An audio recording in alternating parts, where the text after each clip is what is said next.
Assalamualaikum warahmatullahi wabarakatuh. Shalom, Om Swastiastu, Namo Buddhaya, Salam Kebajikan. Yang terhormat saya ucapkan kepada Bapak Rahmat Taufik, MC, sebagai dosen pengampu dalam mata kuliah Psikologi Anak. Dan selamat datang kepada rekan-rekan dan teman-teman yang menonton video ini. Ini dari kelompok 6 akan mempresentasikan hasil dari diskusi yang telah kami lakukan mengenai teori kognitif sosial budaya yang dipaparkan oleh Lev Vygotsky.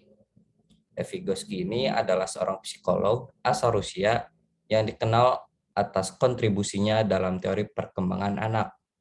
Nah, sebelum kita masuk dalam pembahasan yang lebih lanjut, izinkan kelompok 6 untuk memperkenalkan diri terlebih dahulu. Yang pertama ada saya, Arsyal Muhammad Ferijabadi, dengan NIM 7111211108. Yang kedua ada Zulfan Fahrudin dengan NIM 7111211188. Selanjutnya ada Sabila Nur Fauzia dengan NIM 7111211194. Lalu ada Hoirunisa Praset dengan 7111211199. Dan yang terakhir ada Reina Khoirunisa dengan NIM 7111211101. Boleh di next. Nah, yang pertama akan menjelaskan tentang definisi teori Vygotsky yang akan dijelaskan oleh Reina. Kepada Reina dipersilahkan. Baik, terima kasih kepada moderator.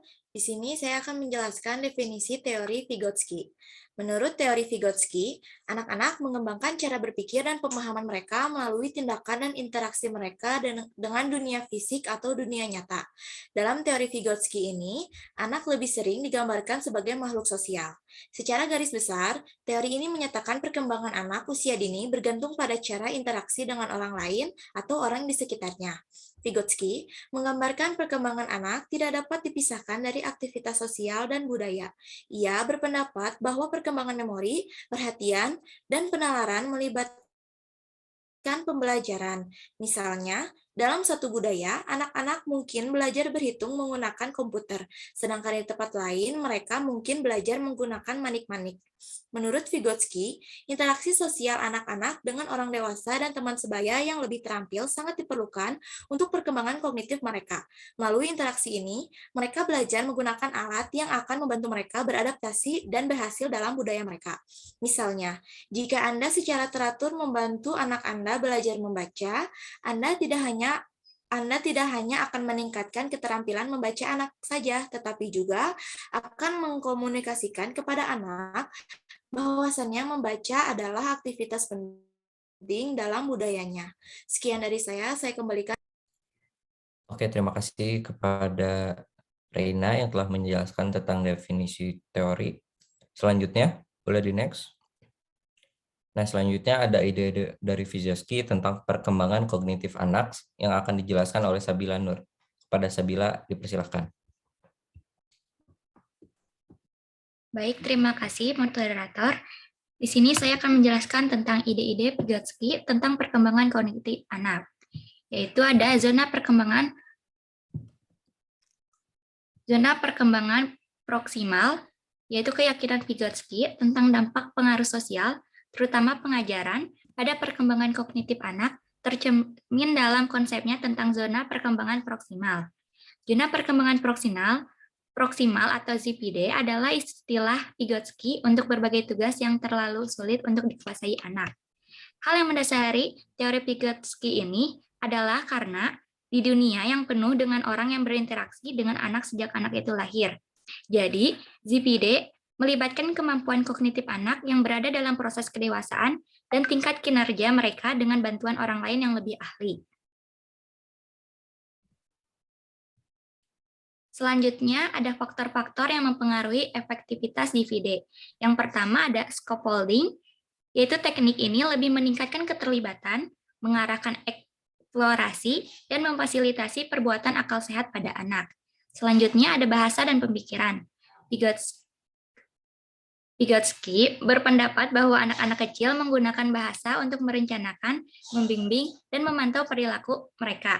Selanjutnya ada strategi pengajaran. Teori Vygotsky ini telah dianut oleh banyak guru dan berhasil diterapkan. Sekian, saya kembalikan kepada moderator.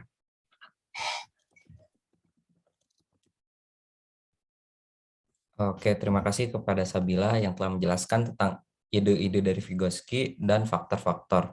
Selanjutnya ada penjelasan tentang strategi-strategi yang digunakan oleh Vygotsky yang akan dijelaskan oleh Zulfan. Kepada Zulfan dipersilakan. Baik, terima kasih kepada moderator. Di sini saya akan sedikit menjelaskan strategi-strategi yang digunakan dalam teori Vygotsky. Pertama itu ada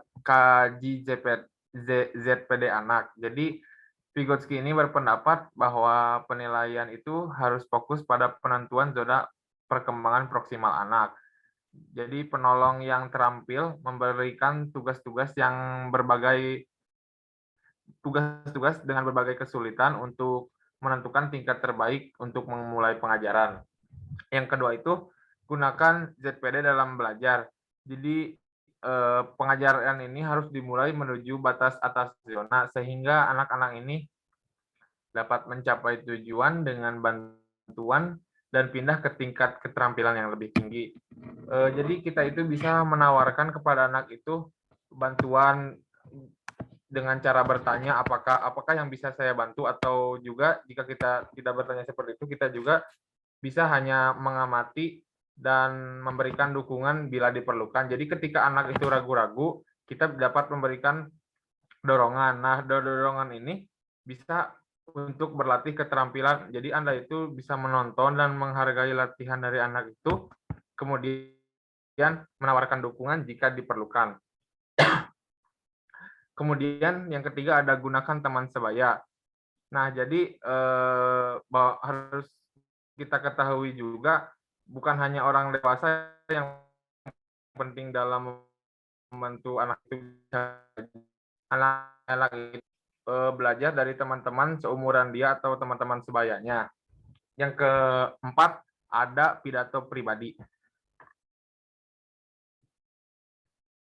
Jadi perubahan perkembangan dari pembicaraan anak itu secara eksternal kepada dirinya sendiri. Jadi jadi pengajar itu diharapkan bisa mendorong anak-anak itu untuk menginternalisasikan sendiri. Kemudian yang kelima ada tempatkan instruksi dalam konteks yang bermakna. Jadi pendidik atau pengajar ini saat ini menjauh dari kayak presentasi materi yang abstrak. Jadi sebagai gantinya itu siswa itu diberikan kesempatan mengalami pembelajaran dan pengaturan dunia nyata. Jadi misalnya itu kita bukan hanya menghafal rumus matematika, jadi siswa itu disuruh mengerjakan soal itu dengan sendirinya, mereka juga akan hafal rumusnya. Kemudian yang terakhir itu transformasikan ruangan kelas dengan ide-ide Vygotsky. Jadi transformasikan ruangan kelasnya itu dengan ide-ide Vygotsky yang telah dijelaskan oleh Sabila tadi. Namun ZPD itu adalah elemen kunci dari instruksi dalam program ini. Jadi anak-anak itu mungkin bisa membaca sebuah cerita kemudian menafsirkan maknanya. Banyak kegiatan yang bisa dilakukan dalam transformasi ruangan kelas menurut ide Vygotsky ini, seperti membuat kelompok-kelompok kecil. Boleh di next.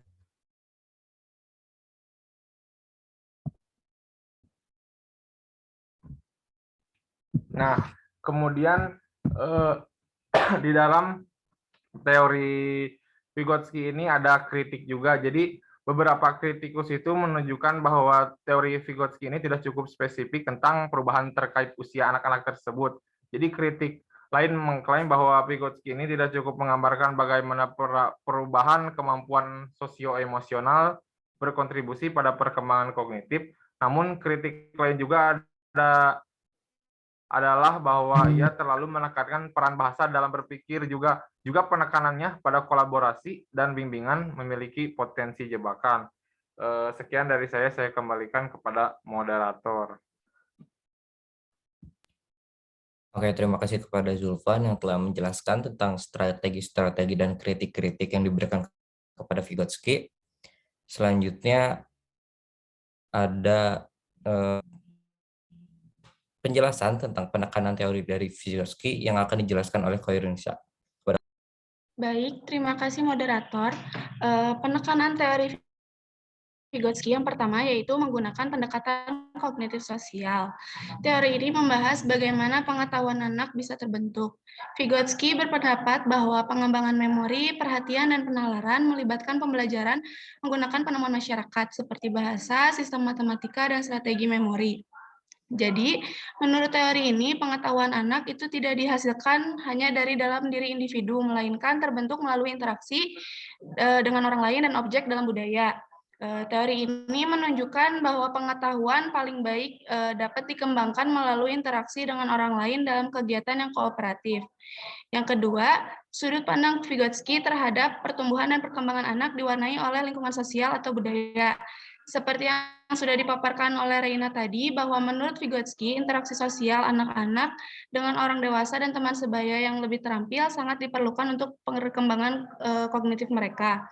Melalui interaksi ini, mereka belajar menggunakan alat yang akan membantu mereka beradaptasi dan berhasil dalam budaya mereka. Penekanan teori Vygotsky yang ketiga yaitu Vygotsky percaya bahwa bahasa memiliki peran penting dalam perkembangan kognitif anak. Menurut Vygotsky, anak-anak menggunakan ucapan tidak hanya untuk berkomunikasi sosial saja, tetapi juga untuk membantu memecahkan masalah mereka. Vygotsky lebih lanjut berpendapat bahwa anak-anak kecil menggunakan bahasa untuk merencanakan, membimbing, dan memantau perilaku mereka.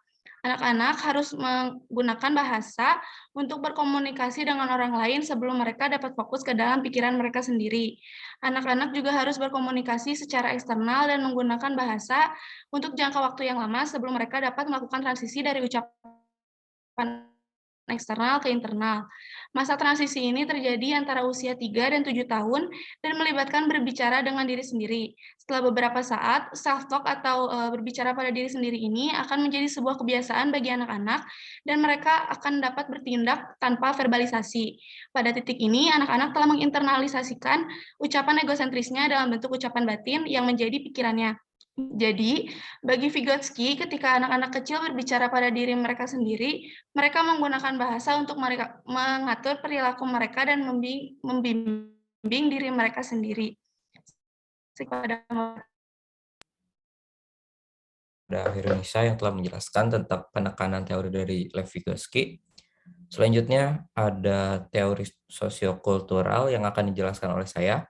Jadi teori ini merupakan teori belajar dengan bantuan orang lain dalam zona keterbatasan dirinya.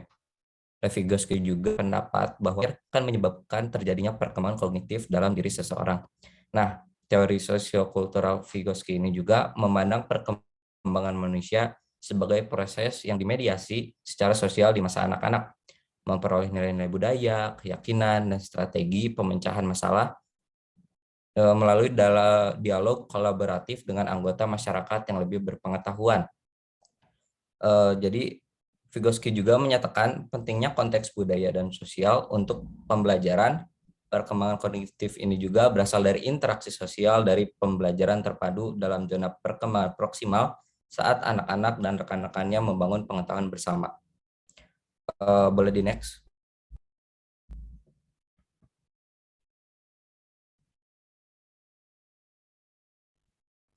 Nah, bagi Vygotsky juga lingkungan tempat anak-anak tumbuh akan mempengaruhi cara mereka berpikir dan apa yang mereka pikirkan. Nah, selanjutnya saya akan menjelaskan tentang secara spesifik dari Lev Vygotsky tentang penyimpulan bahwa kegunaan alat berpikir yang padahal membantu memecahkan masalah. Jadi fungsi alat berpikir tool of mind ini pada setiap individu tentunya berbeda-beda ya antara satu individu dengan individu yang lainnya. Jadi yang pertama ada tentang membantu memecahkan masalah. Jadi alat berpikir ini mampu membuat seseorang untuk memecahkan masalahnya. Kerangka berpikir yang terbentuklah yang mampu menentukan keputusan yang diambil oleh seorang untuk menyelesaikan permasalahan hidupnya. Jadi membantu memecahkan masalah ini bisa menjadi sebuah alat berpikir kita untuk menyelesaikan suatu masalah. Yang kedua ada memudahkan dalam melakukan tindakan. Vygotsky juga berpendapat bahwa alat berpikirlah yang mampu membuat seseorang mampu memilih tindakan atau perbuatan yang seefektif dan seefisien mungkin untuk mencapai tujuan. Jadi Vygotsky juga berpendapat gitu bahwa dari teori ini tuh alat berpikir itu sangat berguna untuk menyelesaikan suatu masalah atau memudahkan kita dalam melakukan tindakan. Yang ketiga ada memperluas kemampuan, yaitu dengan menggunakan alat berpikir, setiap individu mampu memperluas wawasan yang berpikir dengan berbagai aktivitas untuk mencari dan menemukan pengetahuan yang ada di sekitarnya. Selanjutnya yang terakhir adalah melakukan sesuatu sesuai dengan kapasitas alaminya. Jadi semakin banyak stimulus yang diperoleh, maka seseorang akan semakin intens menggunakan alat berpikirnya dan dia akan mampu melakukan sesuatu sesuai dengan kapasitasnya. Mungkin boleh di next. Nah, terakhir kita akan membacakan kesimpulan yang akan dibacakan oleh Khairi Nisa. Kepada Khairi Nisa. Baik, terima kasih moderator. Jadi kesimpulannya bahwa teori ini mengatakan bahwa guru berfungsi sebagai fasilitator dan pemandu, bukan sebagai pengaruh dan pembentuk pembelajaran. Teori ini menyampaikan proses utamanya ialah zona perkembangan proksimal, bahasa, dialog, dan alat budaya. Teori Vygotsky ini memberikan ide-ide penting tentang bagaimana anak-anak kecil berpikir dan bagaimana pemikiran mereka berubah. Sekian dari saya kembalikan kepada Oke, pembahasan mengenai teori Lev Vygotsky telah selesai. Kami dari kelompok 6 meminta maaf apabila dalam perkataan atau sikap terdapat kesalahan. Terima kasih atas perhatiannya. Wassalamualaikum warahmatullahi wabarakatuh.